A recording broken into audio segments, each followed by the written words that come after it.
يضلله فلا هادي له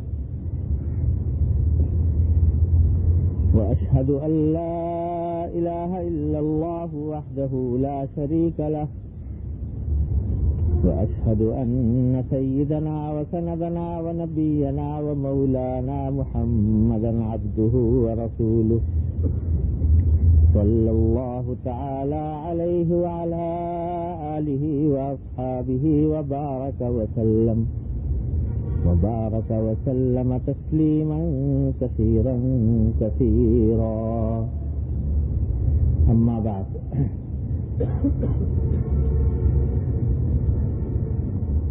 قال أبو هريرة رضي الله تعالى عنه: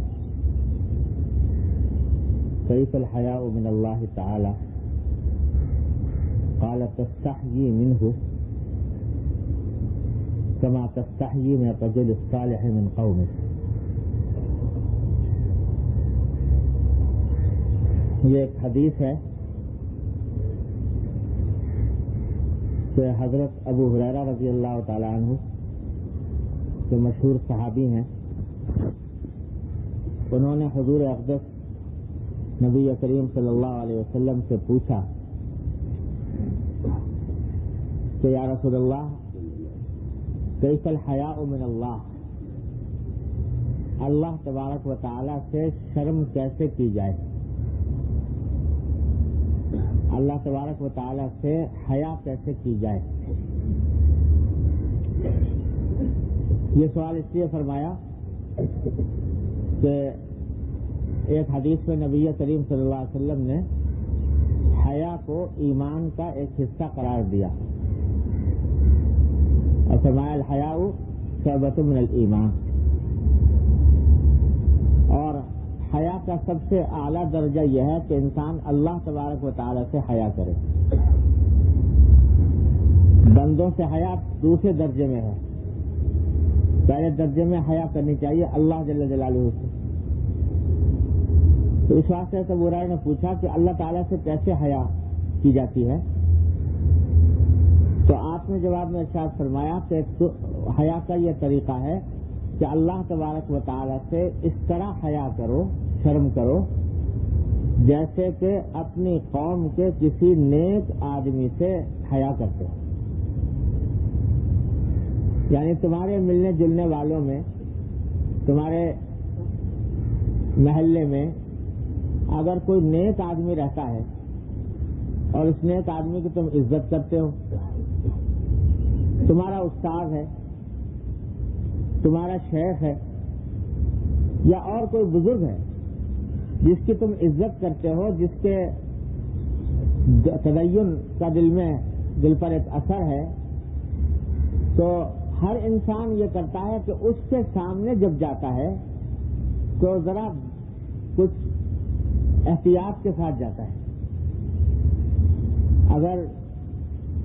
اگر کسی شخص کو عام عادت نہیں ہے، لیکن اس بزرگ کے پاس جاتے ہوئے ذرا کچھ لحاظ کرے گا، مروت کرے گا اور پھر جائے گا. یہ ایک طبیعی بات ہے اور ہر شخص کے اندر پائی جاتی ہے کہ جب کسی بڑے کے پاس، بزرگ کے پاس جائے تو ذرا دیکھ بھال کے جاتا ہے. دیکھو، عام عادت ہے لوگوں کی کہ عام حالات میں ٹوپی نہیں پہنتے، لیکن جب پتہ چلے کہ کوئی بزرگ آئے ہیں، ان سے ملنے جائیں گے تو سر پہ ٹوپی رکھ کے جائیں گے. یہ اس لیے کہ ان سے حیا آتی ہے کہ ان کے سامنے ننگے سر جائیں.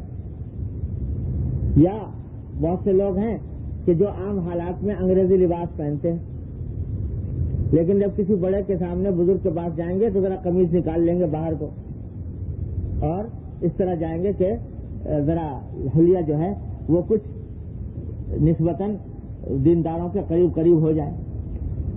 تو جب کوئی کسی بزرگ کے سامنے جاتا ہے تو اس وقت میں لحاظ کر کے جاتا ہے، اور ساتھ میں اس وقت جب تک کہ وہ بزرگ سامنے ہیں تو کوئی ایسی حرکت نہیں کرتا کہ جو دیانت کے خلاف ہو، تدین کے خلاف ہو، دینداری کے خلاف ہو. وہاں ان کے سامنے بیٹھ کے گناہ کا ارتکاب نہیں کرے گا. مسجد میں بیٹھا کسی بزرگ کی اور اس وقت بد نظری شروع کر دے، ہاں کتنا ہی عادت ہو بد نظری کی، لیکن جب تک کسی بزرگ کی مجلس میں بیٹھا ہے، اس کے پاس بیٹھا ہے، اس کے سامنے بیٹھا ہے، اس وقت تک اس کا ایسا اقدام نہیں کرے گا۔ تو حضور اقدس صلی اللہ علیہ وسلم فرماتے ہیں کہ جس طرح تم اپنے کسی بزرگ یا کسی نیک آدمی سے حیا کرتے ہو کہ اس کے سامنے کوئی کام خلاف شریعت حتی الامکان نہیں کرتے، اپنے آپ کو لحاظ کر کے جاتے ہو، بنا کر جاتے ہو، سنوار کر جاتے ہو، تو بھائی سمجھ لو کہ اللہ تبارک و تعالیٰ سے بھی ایسی حیا کرنا۔ جب اللہ کے ایک بندے کے سامنے حیا کر رہے ہو، اللہ کے ایک بندے کے سامنے جس کی اپنی کوئی طاقت نہیں، کوئی قدرت نہیں، اس کے سامنے حیا کر رہے ہو، اس کے سامنے گناہ نہیں کر رہے، اس کے سامنے اپنا حلیہ ٹھیک کیے ہوئے ہو، تو جو اللہ تمہیں ہر وقت دیکھ رہا ہے اور جس کی قدرت میں سبھی کچھ ہے، تمہارا عذاب، تمہارا ثواب، تمہاری راحت، تمہاری تکلیف، جو کچھ ہے اس کی قدرت میں ہے، تو اس کے سامنے بھی ایسی حیا کرو۔ یہ سمجھو کہ میں اللہ تعالیٰ کے سامنے ہر وقت موجود ہوں۔ تو یہ ایسا نسخہ بتایا نبی کریم صلی اللہ علیہ وسلم نے کہ اگر ہم اس پہ عمل کر لیں تو ساری زندگی سدھر جائے۔ اب تجربہ کرو کہ جب ہم اپنے شیخ کے پاس جاتے اور ان کی خدمت میں حاضر ہوتے اصلاح کی غرض سے، تو حالانکہ پتا ہے کہ شیخ جو ہے وہ ہمارے سب کچھ سارے حالات سے واقف ہے، سارا کچا چٹھا اس کو معلوم ہے، خود ہم بتاتے رہتے ہیں اپنے اندر کا حال اس کے سامنے، لیکن اس کے باوجود جب جائیں گے تو اس کے پاس بیٹھے ہوئے اس کی موجودگی میں گناہ سے پرہیز کریں گے، نماز ٹھیک ٹھاک پڑھیں گے اور کوئی ایسا اقدام نہیں کریں گے جو دیانت کے خلاف ہو۔ تو جب یہ بات ہے شیخ کے ساتھ، بزرگ کے ساتھ، استاد کے ساتھ، تو اللہ تبارک و تعالیٰ کے ساتھ بدرجہ اولا ہونی چاہیے، بدرجہ اولا ہونی چاہیے۔ بس ایسی حیا کرو، حضور اقدس صلی اللہ علیہ وسلم نے فرمایا۔ اسی واسطے بزرگوں نے، صوفیاء کرام نے بعض اوقات یہ نسخہ تجویز کیا بہتوں کے لیے کہ فرض کرو کسی کو ایک بری عادت پڑ گئی ہے، کوئی کسی گناہ، جھوٹ بولتا ہے، غیبت کرتا ہے، نگاہ کا غلط استعمال کرتا ہے، وغیرہ وغیرہ، اور چھوٹ نہیں رہا، تو بعض اوقات اس کو نسخہ یہ بتایا جاتا ہے کہ بھائی جب تمہیں اس گناہ کا خیال آئے یا اس کا موقع آئے تو یہ تصور کر لو کہ میں اپنے شیخ کے پاس بیٹھا ہوں اور وہ مجھے دیکھ رہا ہے، یہ تصور کرو۔ تو جب یہ تصور کرو گے تو انشاءاللہ وہ گناہ کا داعیہ، وہ غلطی کا داعیہ کمزور پڑ جائے گا، سست پڑ جائے گا۔ اور اسی حدیث کی بنا پر وہ مشہور مسئلہ جو صوفیاء کرام کے یہاں ہے اور بعض لوگ اس کو غلط معنی پہناتے ہیں، تصور شیخ کا، تصور شیخ کا، کہ یہ بتاتے ہیں بعض اوقات کہ بھائی جب ذکر کرو تو ذکر کرتے وقت میں تصور کرو کہ میں شیخ کو اپنے دیکھ رہا ہوں، میرا شیخ میرے سامنے ہے، اس کو تصور کرو۔ تو یہ نسخہ بتاتے ہیں اس لیے تاکہ اس تصور کے نتیجے میں انسان جو ہے وہ ادھر ادھر کے خیالات سے اپنے آپ کو یکسو کر لے اور دل جمی کے ساتھ ذکر میں لگے۔ عام حالات میں خیالات بھٹک رہے ہیں، لیکن جب یہ خیال کرے گا کہ میں شیخ کے سامنے بیٹھا ہوں تو اس وقت میں وہ خیالات مجتمع ہو جائیں گے انشاءاللہ۔ اور اس کی وجہ یہ ہے کہ اصل تو دھیان کرنا چاہیے کہ میں اللہ کے سامنے بیٹھا ہوں، اصل دھیان یہ کرنا چاہیے کہ اللہ تبارک و تعالیٰ مجھے دیکھ رہے ہیں، اللہ تعالیٰ میری بات سن رہے ہیں، لیکن بندہ کمزور ہے، وہ اللہ جل جلالہ کا تصور کما حقوق کر ہی نہیں سکتا۔ کیسے تصور کرے؟ کبھی دیکھا نہیں، اور نہ دیکھنا ممکن، نہ تصور کرنا ممکن۔ اللہ تعالیٰ کی ذات تو وہ ہے کہ لا یحد ولا یتصور، اس کا تصور بھی نہیں آ سکتا۔ تو اس واسطے اللہ تبارک و تعالیٰ کے موجودگی کا دھیان پورا بعض اوقات نہیں آتا، تو صوفیاء کرام نے فرمایا کہ بھائی وہ نہیں آتا تو تم جو اپنے زندگی میں جس کو سب سے زیادہ قابل تعظیم سمجھتے ہو اور سب سے زیادہ جس کا لحاظ کرتے ہو وہ شیخ ہے، تو اس واسطے اس شیخ کا تصور کر لو۔ تو یہ ایک ابتدائی مرحلہ ہے، رفتہ رفتہ رفتہ رفتہ اللہ تبارک و تعالیٰ یکسوئی دلجمی پیدا فرما دیں گے، اور پھر اللہ تبارک و تعالیٰ کے سامنے بیٹھے ہونے کا دھیان اسی طرح پیدا ہو جائے گا انشاءاللہ۔ یہ طریقہ صوفیاء کرام نے تجویز کیا تصور شیخ کا۔ بہت سے لوگوں نے اعتراض بھی کیا کہ یہ تو شرک ہو گیا کہ اللہ تبارک و تعالیٰ کا ذکر ہو رہا ہے، تصور میں شیخ ہے، تصور تو الگ الگ کرنا چاہیے، اور یہ شرک کر رہے ہیں۔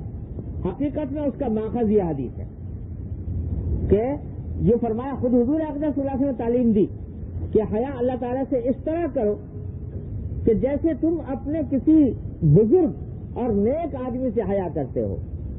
تو آپ نے خود تعلیم دی کہ اللہ تبارک و تعالیٰ کا تصور کرنا فی الحال تمہارے لیے مشکل ہوگا، تو آسان راستہ یہ بتایا کہ پہلے یہ تصور کر لو، تو انشاءاللہ رفتہ رفتہ وہ بھی پیدا ہو جائے گا۔ اس لیے کوئی یہ صوفیاء کرام جو باتیں کہتے ہیں، یہ جو نسخے بتاتے ہیں، بعض نا حقیقت شناس لوگ ان کے اوپر اعتراض کرتے ہیں کہ یہ نہ قرآن میں ہے، نہ سنت میں ہے، نہ یہ شرک ہو گیا، یہ توحید کے خلاف ہو گیا۔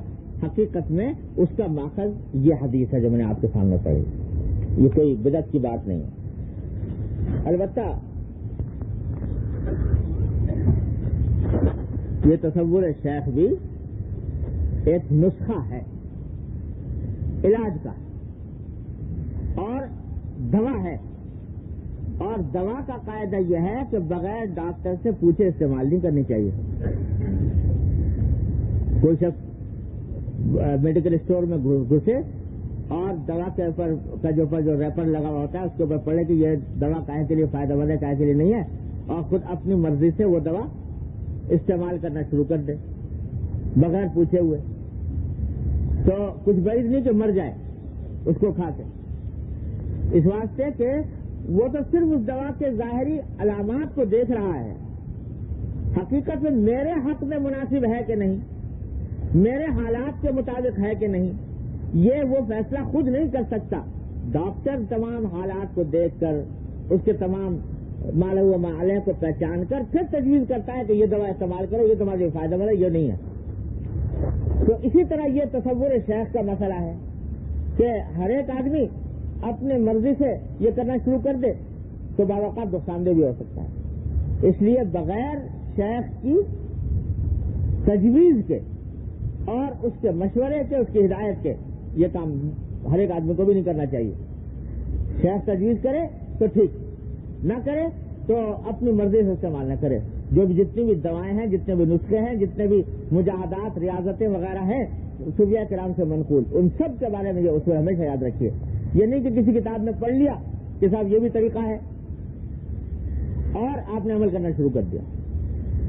اس کی مثال ایسی جسے کسی کتاب میں پڑھ لیا کہ فلاں دوا فائدہ مند ہے اور استعمال کرنے شروع کر دی، بغیر شیخ کی ہدایت کے، بغیر اس کے مشورے کے، بغیر اس کی ایما کے کوئی علاج استعمال نہ کرو۔ البتہ یہ تو ہے یعنی ذکر کے وقت میں تصور شیخ کی بات، اور کسی گناہ کا خیال آئے، کسی برائی کا خیال آئے تو اس وقت میں شیخ کا تصور کر لینا، یہ جو ہے یہ ایک عام علاج ہے جو حضور اقدس صلی اللہ علیہ وسلم نے تجویز فرمایا۔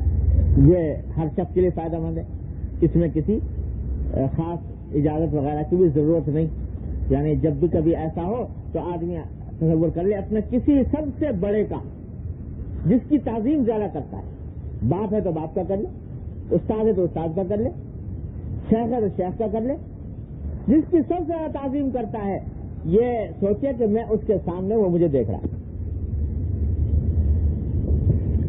فرض کرو کہ دل میں داعیہ پیدا ہوا،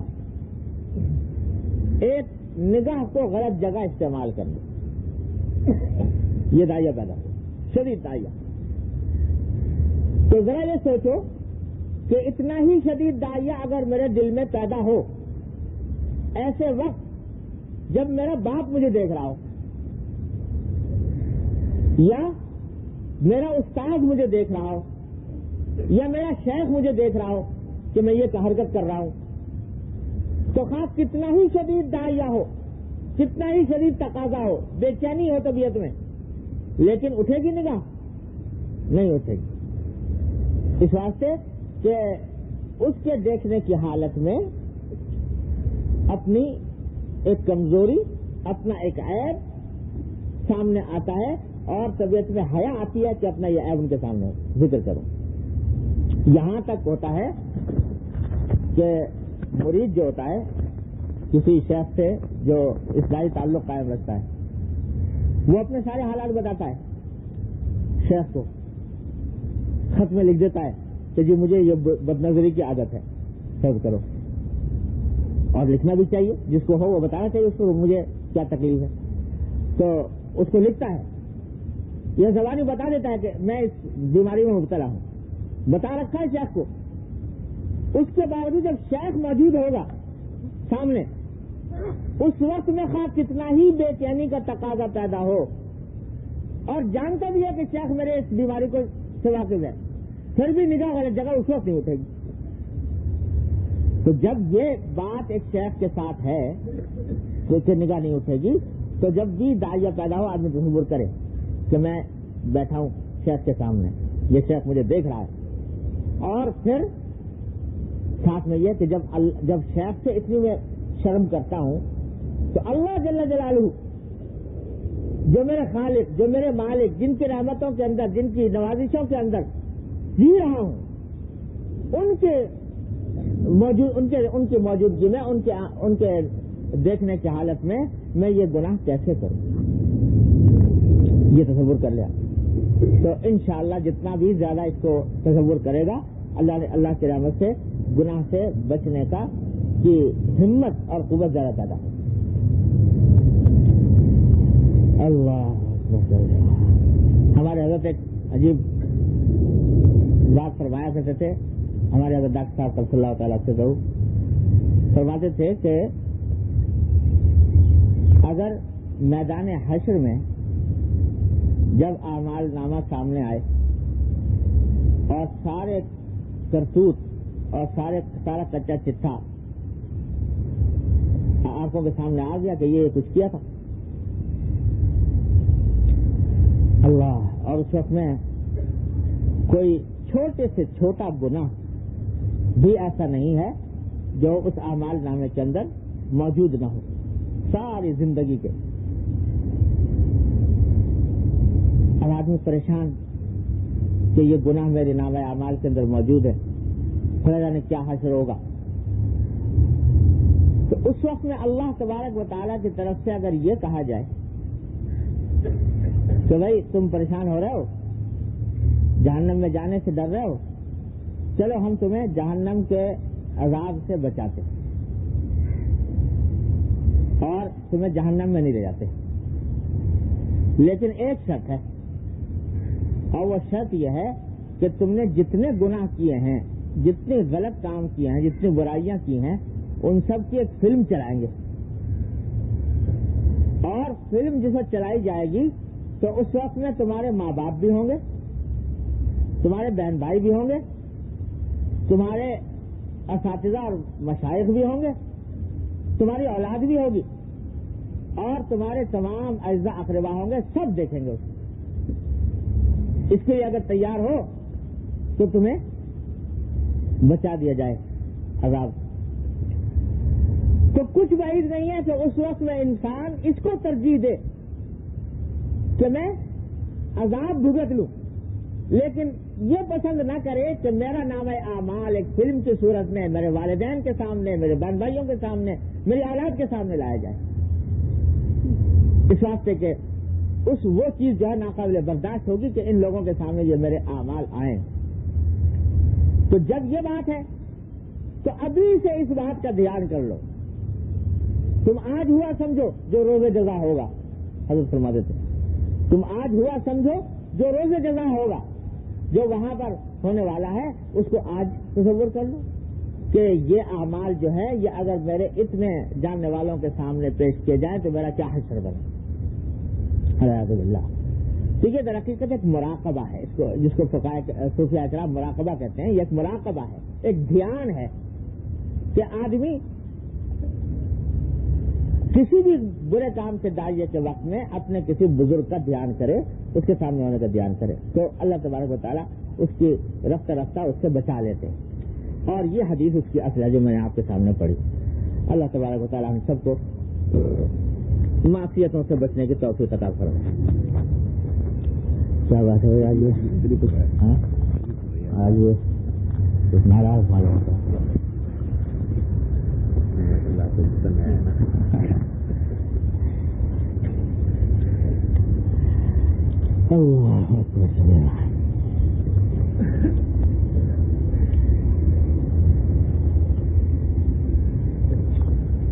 سبحان اللہ۔ آگے ایک حدیث ہے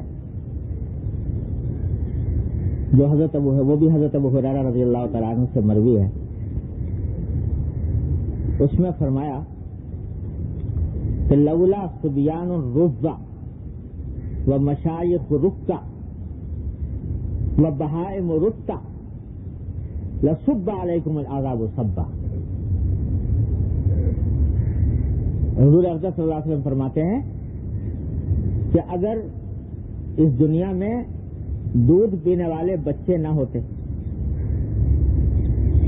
اور کچھ ایسے بوڑھے نہ ہوتے جو عبادت گزار ہیں، ایک ترجمہ یہ بھی ہو سکتا ہے، اور ایک ترجمہ زیادہ یہاں پر واضح یہ ہے کہ ایسے بوڑھے جن کی کمر جھک گئی ہو، پوزا پشت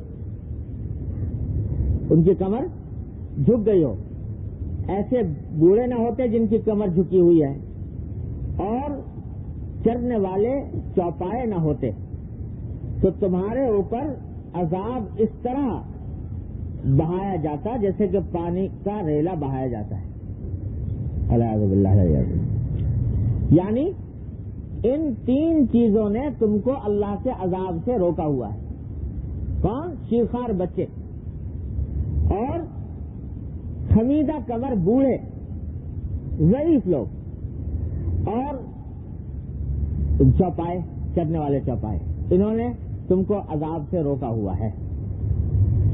مقصود یہ ہے کہ اللہ تبارک ہمارے اعمال افعال تو ایسے ہیں کہ اگر ہمیں ہمارے اعمال کے حساب سے اعوذ باللہ ہمارے استحقاق کے حساب سے ہمارے ساتھ معاملہ کیا جائے تو اللہ بچائے ہر وقت عذاب ہی نازل ہوتا رہے۔ اعوذ باللہ۔ اعمال تو ایسے ہیں، لیکن اللہ تبارک و تعالیٰ ان کمزوروں کا خیال کر کے اور ان کی صدقے میں ہمارے اعمال سے صرف نظر فرما کر ہمیں عذاب سے بچاتے رہتے ہیں۔ شیرخوار بچے ہیں، اگر وہ شیرخوار عذاب عام نازل ہو وہ بچے بھی عذاب کا شکار ہو، اور اگر ان پر عذاب نہ ہو ان کی ماؤں پر ہو تو وہ ان بچوں کے لیے عذاب ہے، اس واسطے کہ دودھ ان کو کون پلائے۔ اور جو بوڑھے ہیں خمیدہ کمر، وہ ان کے اوپر عذاب نازل ہو یا ان کے جو وارث ہیں ان کے اوپر ہو تو ان کے لیے عذاب ہے۔ اسی طرح چوپایوں کے ساتھ، تو ان کی وجہ سے اللہ تبارک و تعالیٰ نے ہمیں آپ کو عذاب سے بچایا ہوا ہے۔ یہ حدیث کے الفاظ ہیں۔ تو حضرت نے یہاں پر یہ حدیث جو نقل کیا تھا کہ عمر صلی اللہ تعالیٰ سے انہیں تو فرمایا کہ یہ در حقیقت اگر یہ حدیث جو ہے اس کو مستحضر رکھا جائے تو اس سے خود پسندی اور عجب کی جڑ کٹتی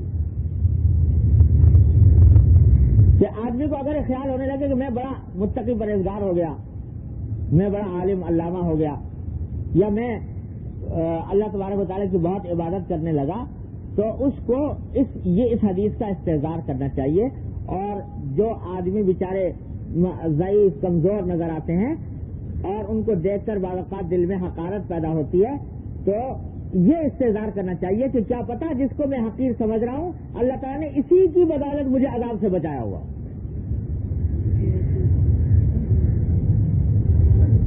انسان کو کچھ پتا نہیں کون اللہ تبارک و تعالیٰ کے ساتھ کس کا کیا تعلق ہے۔ جو سڑک پہ جا رہا ہے بظاہر دیکھنے میں میلے کپڑے ہیں، پراگندہ بال ہے، اور دیکھنے میں کوئی سلیقہ نظر نہیں آتا، غریب مسکین ہے، کوئی اس کو پوچھنے والا نہیں، تم اس کو دیکھ کر اس کو اگر حقیر سمجھو تو کیا پتا کہ اللہ تبارک و تعالیٰ کے ہاں اس مسکین کا درجہ تم جیسے ہزارہ افراد سے برتر ہو، افضل ہو، اللہ تبارک و تعالیٰ نے اس کو وہ مقام بخشا ہو۔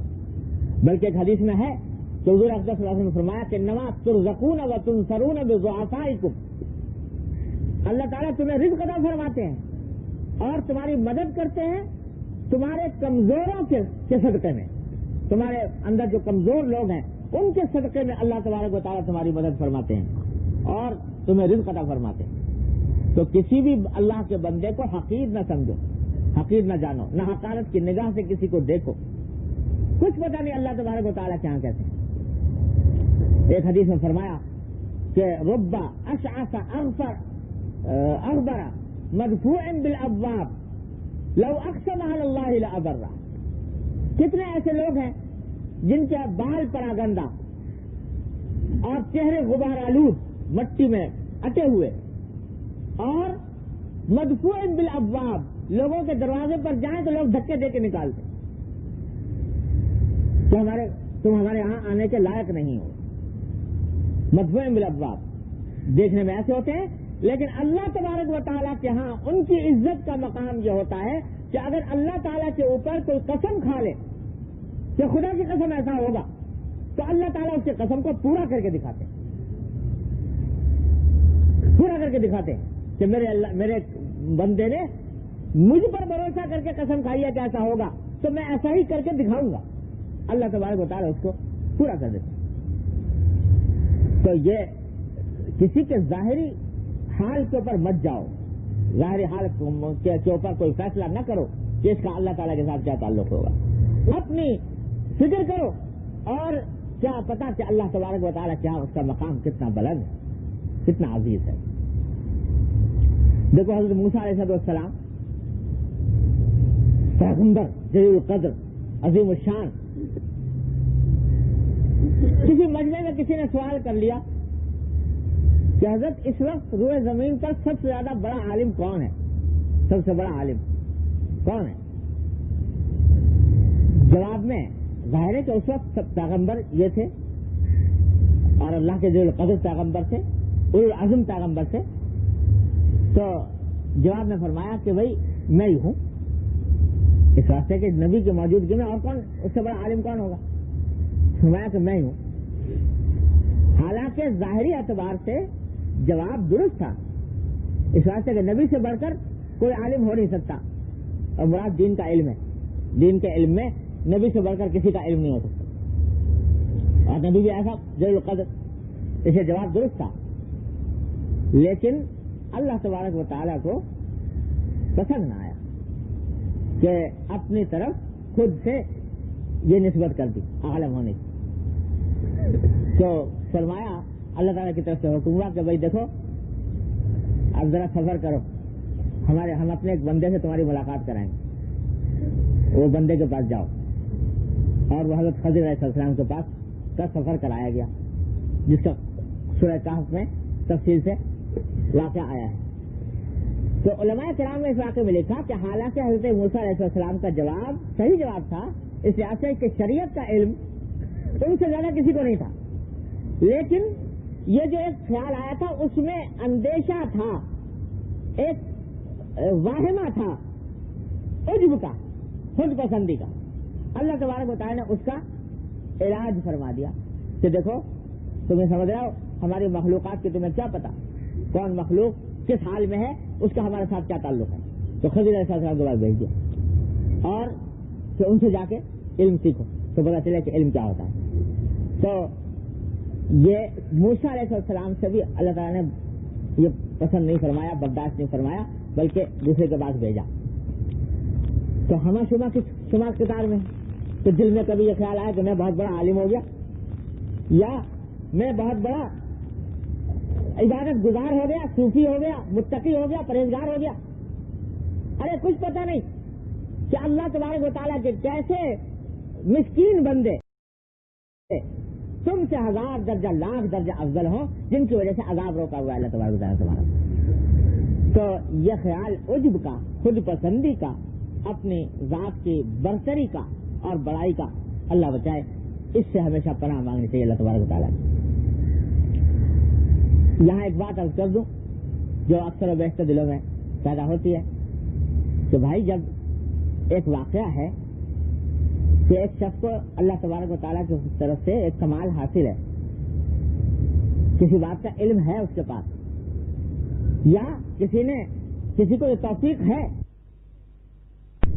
کسی بات کا علم ہے اس کے پاس، یا کسی کو یہ توفیق ہے کہ وہ اللہ تبارک و تعالیٰ کے حضور حاضر ہو کر نماز پڑھتا ہے، تہجد پڑھتا ہے، اشراق پڑھتا ہے، اوابین پڑھتا ہے، یہ ہے تو کیسے انکار کر دے اس بات کا کہ نہیں میں نہیں کرتا یہ کام، جبکہ کرتا ہے، نعمت یہ حاصل ہے۔ تو اگر یہ خیال آ جائے کہ بھئی میں یہ کام کرتا ہوں اور واقعی کرتا بھی ہے تو اس میں کیا برائی ہے اور اس سے کیا اس کے اوپر کیا عذاب متفرع ہوگا، تو خوب سمجھ لیجئے۔ اس کا جو عجب ہوتا ہے یا خود پسندی ہوتی ہے یا تکبر ہوتا ہے وہ اس وقت پیدا ہوتا ہے جب ان اعمال کی نسبت اپنی ذات کی طرف کرے بلا واسطہ، میں ایسا ہوں یا میں نے یوں کیا، لیکن جب ان سب اعمال کی نسبت کرے اللہ جل جلالہ کی طرف کہ اس نے توفیق عطا فرمائی اور اس توفیق پر اللہ تبارک و تعالیٰ کا شکر گزار بھی ہو، شکر بھی ادا کرے، تو بس اس سے عجب کی اور تکبر کی جڑ کٹ جاتی۔ لہذا جب کبھی اپنی کسی اچھے عمل کا خیال آئے تو فوراً اللہ تبارک و تعالیٰ کا شکر ادا کرو کہ الحمدللہ اللہ تبارک و تعالیٰ نے اپنے فضل و کرم سے مجھے اس عمل کی توفیق عطا فرمائی۔ جب تم نے شکر ادا کر لیا اور اس عمل کو اللہ کی توفیق کی طرف منسوب کر دیا، الحمدللہ عجب کی جڑ کٹ گئی، اب عجب اور خود پسندی اور تکبر باقی نہیں رہے گا، وہ اس وقت باقی رہتا ہے جب انسان اس کو اپنی طرف منسوب کرے۔ لہذا ہمارے حضرت فرمایا کرتے تھے، اللہ تعالیٰ ان کے درجات بلند فرمایا کہ یہ شکر ایسی چیز ہے، اللہ تعالیٰ کا شکر ایسی چیز ہے جو ہزار امراض باطنہ کا علاج ہے، ہزار باطنی بیماریوں کا علاج ہے، تکبر کا یہ علاج ہے، حسد کا یہ علاج ہے، بڑائی کا یہ علاج ہے، کتنے امراض باطنہ ہیں جن کا علاج ہے شکر۔ ہر بات پر اللہ تعالیٰ کے شکر ہے، ہر بات پر اللہ تعالیٰ کے شکر ہے۔ تو جتنا بندہ زیادہ شکر گزار ہوگا، اللہ تبارک و تعالیٰ کی نعمتوں کا شکر ادا کرے گا، اتنا ہی ان امراض باطنہ سے انشاءاللہ محفوظ رہے گا۔ اور اسی واسطے شیطان نے کہا تھا، جب شیطان نے کہا کہ میں ان بندوں کو بہکاؤں گا، دائیں سے آؤں گا اور بائیں سے آؤں گا اور اوپر سے آؤں گا اور سامنے سے آؤں گا اور پیچھے سے آؤں گا، تو ساتھ ہی کہا وَلَا تَجِدُ أَكْثَرَهُمْ شَاكِرِينَ، ان میں سے اکثر کو شکر گزار آپ نہیں پائیں گے۔ اکثر لوگ جو ہیں وہ شکر گزار نہیں ہوں گے، شکر کرنے والے نہیں ہوں گے، کیونکہ جانتا تھا کہ جو شکر کرنے والا ہوگا وہ میرے داؤ میں نہیں آ سکتا، وہ میرے جال میں نہیں آ سکتا۔ اس لیے شکر کی عادت ڈالو، صبح شام چلتے پھرتے اٹھتے بیٹھتے ہر وقت اللہ تبارک و تعالیٰ کا شکر ادا کرو۔ اللہم لک الحمد لک الشکر، اللہم لک الحمد لک الشکر، اللہم لک الحمد لک الشکر۔ ایک ایک چھوٹی چھوٹی نعمت کا تصور کر کے شکر ادا کرو۔ نماز پڑھنے کی توفیق ہوئی، اللہم لک الحمد لک الشکر۔ وضو کرنے کی ہوئی، اللہم لک الحمد لک الشکر۔ تلاوت کی ہوئی، اللہم لک الحمد لک الشکر۔ جو کوئی عمل کرنے کا موقع مل جائے اللہ تبارک و تعالیٰ کا شکر ادا کرو کہ اللہ آپ کا کرم ہے، آپ کو مجھے یہ توفیق عطا کرو۔ یہ کرتے رہو گے انشاءاللہ پتہ بھی نہیں چلے گا، عجب اور خود پسندی انشاءاللہ پانچ بھی نہیں پھٹکے گی، اللہ نے چاہا، اگر یہ شکر کرتے رہے۔ تو یہ ایک نسخہ ہے ہمارے آپ کے لیے، چھوٹا سا مختصر سا۔ ہمارے حضرت فرمایا کرتے میاں کہاں مجاہدے کرو گے، ریاضتیں کرو گے، پرانے صوفیاء کرام کی نے جیسی ریاضتیں کی ہیں وہ کہاں کرو گے؟ کہاں تمہارے اندر اتنی قوت، کہاں تمہارے اندر اتنی طاقت، کہاں تم صبر کر کے جاؤ گے اور کہاں مجاہدے کرو گے؟ یہ چھوٹا سا نسخہ تمہیں بتا دیتے ہیں کہ یہ کام کر لو، اللہ تعالیٰ کا شکر ادا کرو، شکر گزار بندے بن جاؤ۔ اعملوا آل داؤد شکرا، حضرت داؤد علیہ السلام کو اتنی بڑی دولت عطا فرما دی، سلطنت عطا فرمائی اور کیا کچھ نعمتیں عطا فرمائی، لوہے کو موم بنا دیا ان کے لیے، سب کچھ کر کے اللہ تعالیٰ فرماتے ہیں اعملوا آل داؤد شکرا، اے آل داؤد عمل کرو شکر کا۔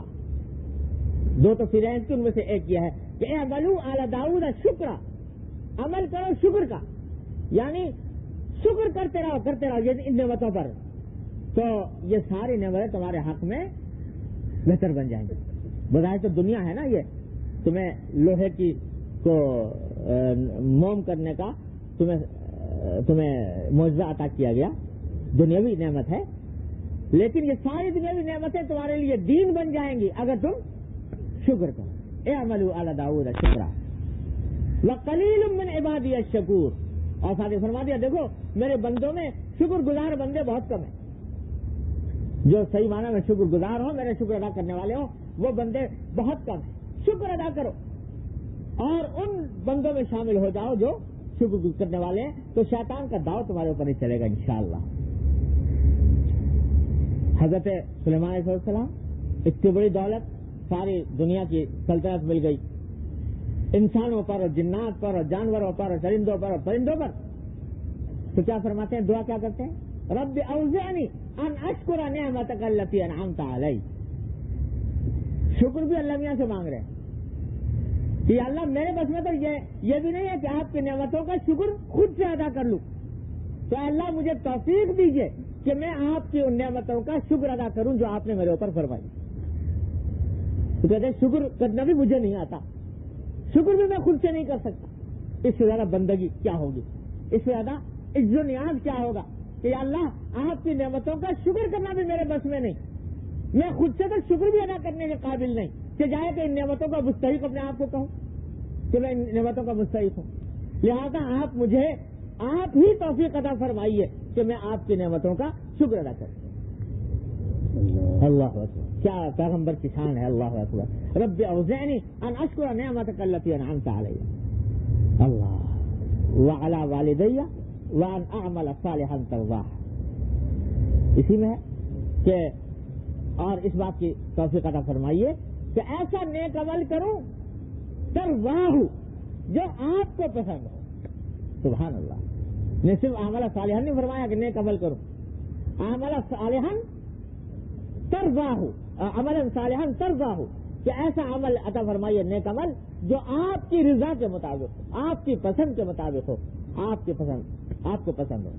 اس لیے کہ نیک عمل کی اپنی ذات میں کوئی وقت نہیں جب تک کہ اللہ کے پسند نہ ہو، اللہ کی رضا نہ ہو.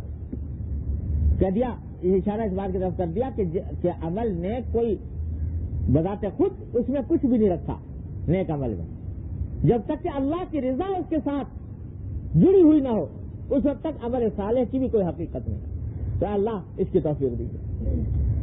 تو یہ اتنی بڑی نعمت ہے شکر جو پیغمبر مانگ رہے ہیں اللہ تعالیٰ سے کہ اللہ یہ شکر کی نعمت نہ فرمائی. تو ہمارے حضرت سے فرمایا کرتے تھے کہ بھائی 100 نسخوں کا ایک نسخہ، 100 علاجوں کا ایک علاج، 100 تدبیروں کی ایک تدبیر یہ ہے کہ شکر گزار بندے بن جاؤ. اللہ سے شکر گزار، اللہ کی نعمتوں کا استحضار کرو. کن کن نعمتوں میں تمہاری پرورش ہو رہی ہے، کیسی نعمتیں تمہارے پر آن برس رہی ہے، ان کا تصور کرو اور اللہ کا شکر ادا کرو. کرتے رہو یہاں تک کہ شکر گزار بندوں میں تمہارے شمار ہو جائے. تو انشاءاللہ یہ سب تکبر، عجب اور خود پسندی اور یہ باطنی بیماریاں خود بخود کٹتی رہیں گی اللہ نے چاہا. اللہ. تیسری حدیث ہے حضرت عائشہ صدیقہ رضی اللہ تعالی عنہا روایت فرماتی ہیں، ام المومنین روایت فرماتی ہیں کہ حضور اقدس نبی کریم صلی اللہ علیہ وسلم نے ارشاد فرمایا کہ احب الاعمال الى اللہ ادومها وان قل. یہ بڑا زبردست اصول ہے جو اس حدیث میں بیان فرمایا گیا ہمارے آپ کے اصلاح کے لیے. فرمایا کہ اللہ تبارک و تعالی کو تمام اعمال میں سب سے زیادہ پسند عمل وہ ہے جس کو آدمی زیادہ سے زیادہ پابندی سے ادا کرے. پابندی سے جس کو ادا کرے وہ عمل اللہ کو سب سے زیادہ پسند ہے. وَإِن قَلَّ، چاہے وہ تھوڑا ہی کیوں نہ، عمل چاہے مقدار میں تھوڑا ہو، گنتی میں تھوڑا ہو، لیکن ہو پابندی کے ساتھ. کہ ناغہ نہ ہو اس میں، وہ اللہ تبارک و تعالیٰ کو زیادہ پسند ہے اور محبوب ہے. اور جب اللہ تعالیٰ کو زیادہ پسند ہے تو اللہ تبارک و تعالیٰ کی رضا اس کے اوپر زیادہ مرتب ہوتی ہے. اللہ تعالیٰ کی رضا مرتب ہوتی ہے تو اس کا ثواب زیادہ ہوتا ہے بندے کو. اور مراد یہاں یہ سمجھ لو کہ اعمال سے مراد ہے یہاں پر اعمال نافلہ، نفلی اعمال. فرائض تو ادا کرنے ہی کرنے ہیں، فرائض تو ادا کرنے ہی کرنے ہیں، ان سے تو کسی حال میں بھی مفر نہیں. لیکن جو نفلی اعمال ہوتے ہیں جن کو ہم آپ معمولات کہتے ہیں، تو ان معمولات میں فرمایا کہ وہی معمول زیادہ اللہ کو محبوب ہے جو آدمی پابندی سے کر سکے بغیر ناغہ کیے ہوئے. جتنا زیادہ پابندی سے کرے گا اتنا ہی. تھوڑا ہو، کسی نے معمول بنا رکھا ہے کہ روزانہ میں 100 پارہ قرآن شریف کی تلاوت کروں، 100 پارہ تھوڑا سا ہے لیکن کرتا روز ہے، کوئی دن ناغہ نہیں کرتا، تو یہ شخص بہتر ہے بنسبت اس شخص کے جو ایک دن تو 15 پارے سے تلاوت کر لی، آدھا قرآن تلاوت کر گیا جوش میں آ کے، اور اگلے دن غائب، اگلے دن ایک آیت بھی نہیں کی، اور دوسرے دن پھر جب جوش آ گیا تو پھر 2-3 پارے پڑھ لیے اور پھر 2-4 دن پھر غائب. تو یہ زیادہ کرنے والا جو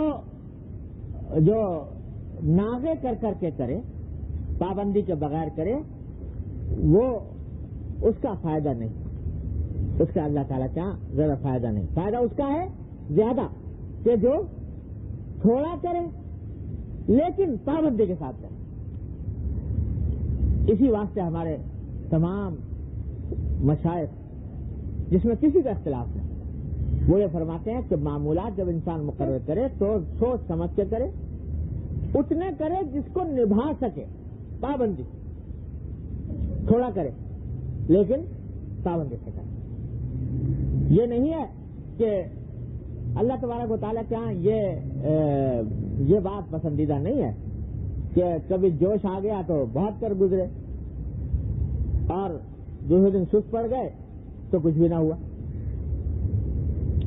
یہ طریقہ صحیح نہیں. اللہ تبارک و تعالیٰ کے ہاں باوقار عمل پسندیدہ ہے، اور باوقار وہ ہے کہ جو ایک جیسا ہو ہر حال میں، جس میں ناغہ نہ ہو.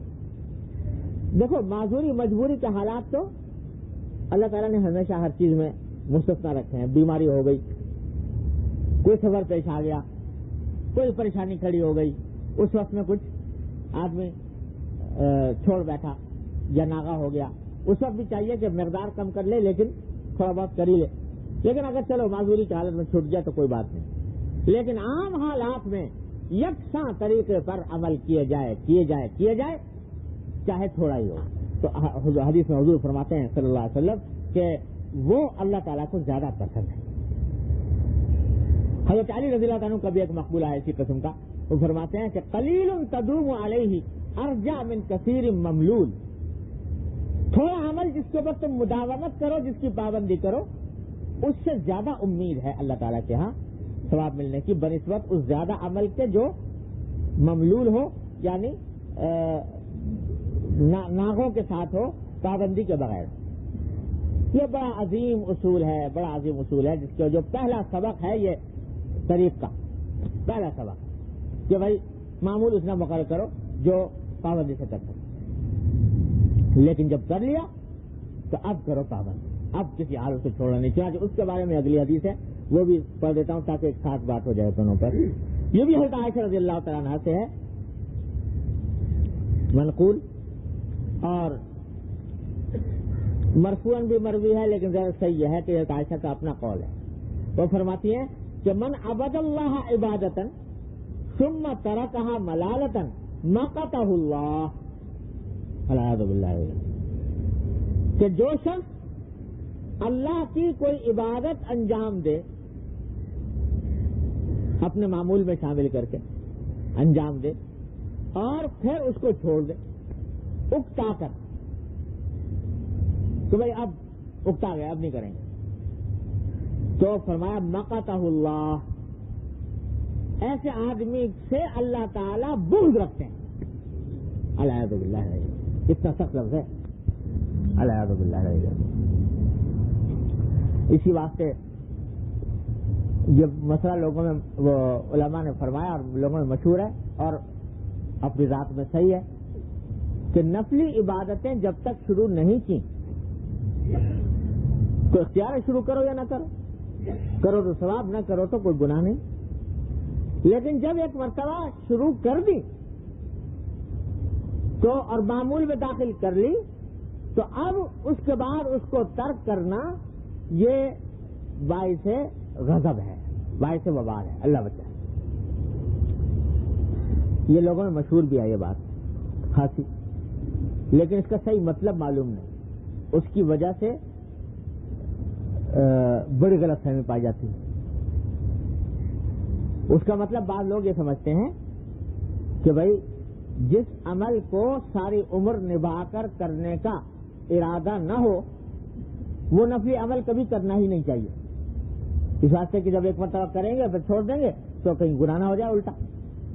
بہت سے لوگ مجھ سے پوچھتے رہتے ہیں کہ صاحب ویسے ہم تہجد اس واسطے نہیں پڑھتے کہ خیال ہے کہ اگر 2 دن پڑھا اور تیسرے دن نہ پڑھا تو اس وعید میں داخل ہو جائیں گے کہ اللہ کی عبادت کی میں چھوڑ دی تو کہیں الٹا غضب میں مبتلا نہ ہو جائے. اشراق پڑھا 2-3 دن موقع ملا تھا لیکن اگر پڑھ لیں تو اب آئندہ ہمیشہ پڑھنے کی پتہ نہیں کہ پڑھ سکیں گے نہیں پڑھ سکیں گے، اس واسطے شروع کرتے ہوئے بھی ڈرتے ہیں کہ کہیں ایسا نہ ہو کہ چھوٹ جائے تو الٹا عذاب ہو. اللہ اکبر. تو خوب سمجھ لیجیے اس کا مطلب. اور میں کیا بتاؤں گا مطلب. اللہ تعالیٰ درجات بلند فرمائے. حضرت حکیم الامت صلی اللہ تعالیٰ سر کے ہر بات کھول کے واضح کر کے بیان کر کے چلے گئے، ہمارے لیے آپ کے لیے راستہ صاف کر دیا. وہ فرماتے ہیں کہ اس کا یہ مطلب نہیں ہے کہ بھائی نفلی عبادت جو ہے وہ آدمی اس واسطے نہ کرے کہ میں آئندہ ساری عمر نہیں نبھا سکوں گا لہٰذا ایک مرتبہ بھی نہ کروں. یہ مطلب نہیں. مطلب یہ ہے کہ یہ ترک کا مطلب یہ ہے، چھوڑ دینے کا مطلب یہ ہے کہ آدمی بالقصد یہ طے کر لے کہ آئندہ کبھی پڑھوں گا ہی نہیں. یہ ہے ترک. یہ طے کر کے بیٹھ جائے کہ بھائی یہ جو ہے معاملہ بار ٹیڑھا ہے، یہ آئندہ ساری عمر نہیں کروں گا. سمجھا؟ ملالتن اس کو اکتا کر کہ اب یہ آئندہ نہیں پڑھوں گا. وہ ہے ترک جس کے اوپر غضب نازل ہوتا ہے. اعوذ باللہ. شروع کیا تھا تہجد پڑھنا بڑے ذوق شوق سے، اب جناب کسی مرحلے پر آ کر یہ سوچا کہ بھائی یہ تو رات اس میں بڑی نیند خراب ہوتی ہے، یہ ہوتا ہے اور اس میں بڑی مشقت ہے، بڑی سختی ہے، لہٰذا اب آئندہ نہیں کریں گے بس اب ساری عمر. اعوذ باللہ. یہ طے کر لیں. وہ ہے اس حدیث کا مصداق کہ اللہ تعالیٰ کے غضب کا مورد ہوگا وہ. لیکن جو شخص شروع کرتا ہے اس خیال سے کہ بھائی میرا دل چاہتا ہے کہ میں اس کام کو کروں اور اس نعمت سے فیضیاب ہوں، کچھ دن کامیاب ہو گیا، کچھ دن نہیں کر سکا، پھر شروع کر دیا، پھر نہیں کر سکا، پھر شروع کر دیا، تو اس وعید کا وہ مصداق نہیں، کیونکہ اس نے ترک کرنا طے نہیں کیا، یہ عزم نہیں کیا کہ آئندہ نہیں کروں گا. ہمارے حضرت تو عجیب باتیں فرماتے ہیں کہ دیکھو منطق، حضرت کیا منطق بھی بڑی زبردست فرماتے کہ یہ جو جب کوئی عمل شروع کرتا ہے کہ میں یہ معمول بناتا ہوں تو اس نے ارادہ تو کر لیا کہ میں اب یہ معمول کے اندر داخل کر رہا ہوں، اس کو شامل کروں گا، ارادہ تو کر لیا. اب یہ کہ خود سے چھوٹ گیا تو ابھی تک وہ ارادہ تو فسخ نہیں ہوا نا. کہتے ہیں وہ ارادہ جو کیا ہوا تھا کہ میں کروں گا، وہ ارادہ اس وقت تک ختم نہیں ہوگا جب تک اس کا معارض نہ آئے اتنی ہی قوت کے ساتھ. جتنی قوت سے پہلا ارادہ تھا اتنی قوت کے ساتھ دوسرا اس کے ضد ارادہ جب تک نہیں آئے گا اس وقت تک وہ پہلا والا ارادہ فسخ نہیں ہوگا. کہتے ترک اس وقت ہوتا ہے، ترک اس کو کہتے ہیں کہ پہلے ارادے کی قوت میں دوسرا ارادہ آئے تو ترک کہلائے گا، اس کے بغیر ترک نہیں ہوگا۔ اس واسطے جب تک یہ قصد نہیں کر لے گا کہ آئندہ نہیں کروں گا کبھی بھی، تو اس وقت تک اس وعید کا مصداق نہیں ہوگا۔ حضرت فرماتے ہیں،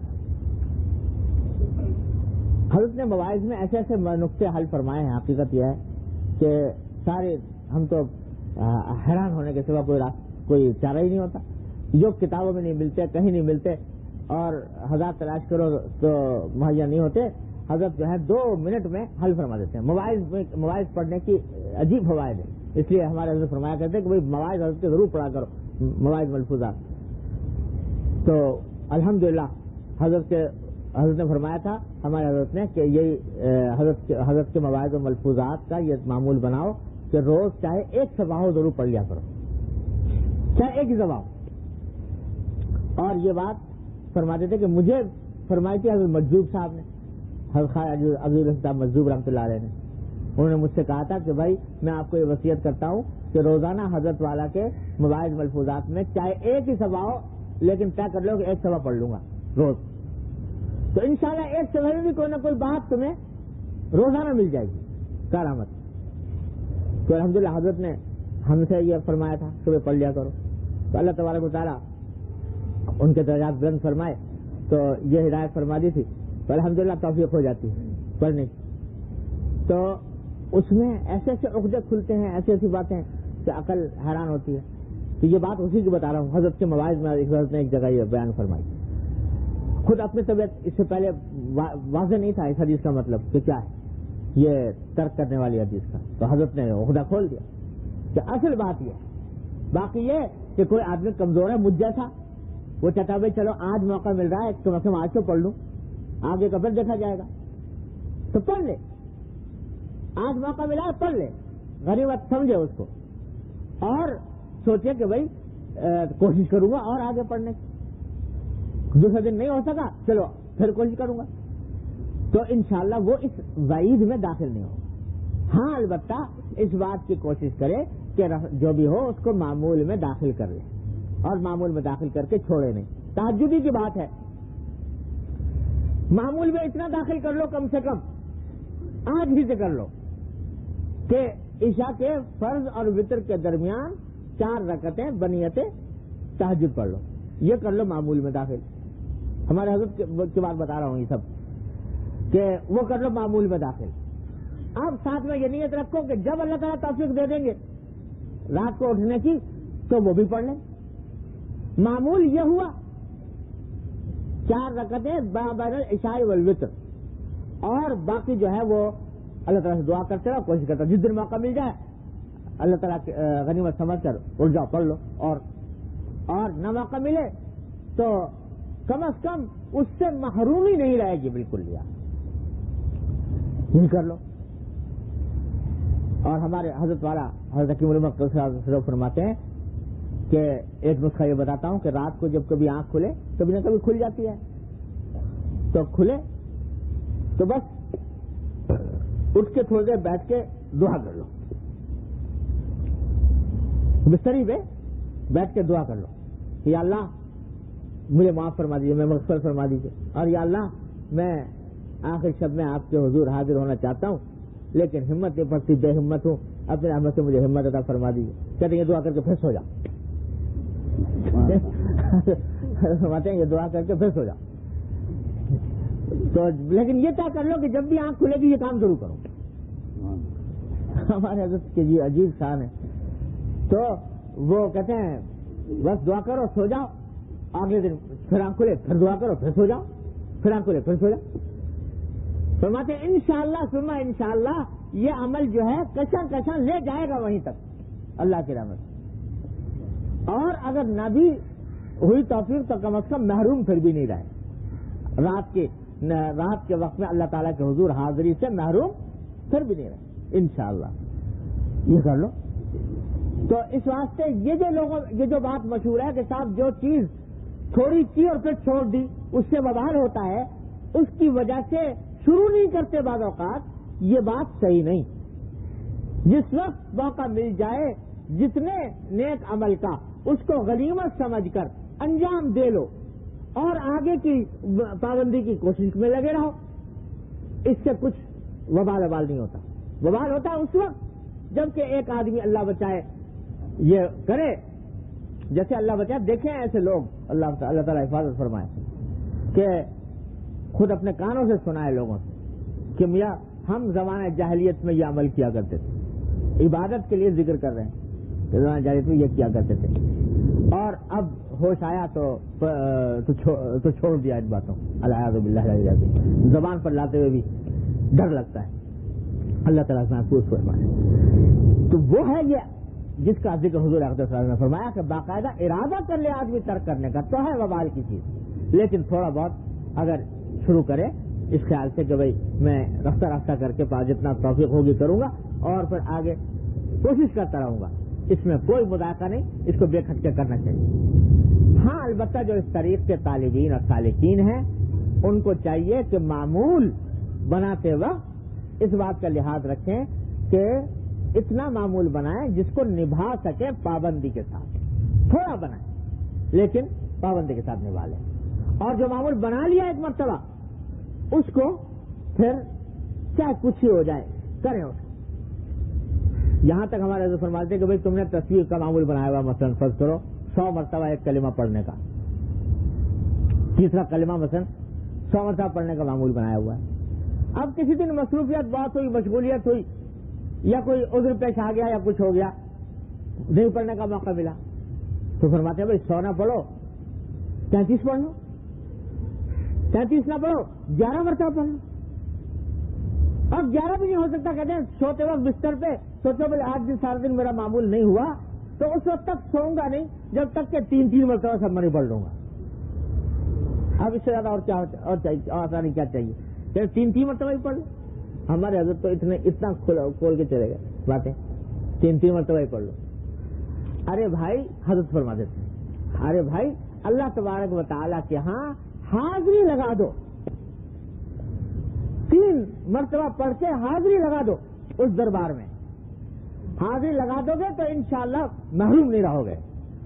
اور یہ بھی فرما دے کہ ارے بھائی گنتی ونتی اس سے نہیں دیکھی جاتی, اللہ تبارک و تعالیٰ کے ہاں اصل چیز دیکھی جاتی ہے کہ بندہ ہمارے دربار میں پہنچ گیا, حاضر ہو گیا, تو انشاءاللہ اس میں بھی محروم نہیں رہو گے. لیکن ترک نہ کرو, بالکل لیا چھوڑو مت کسی دن بھی.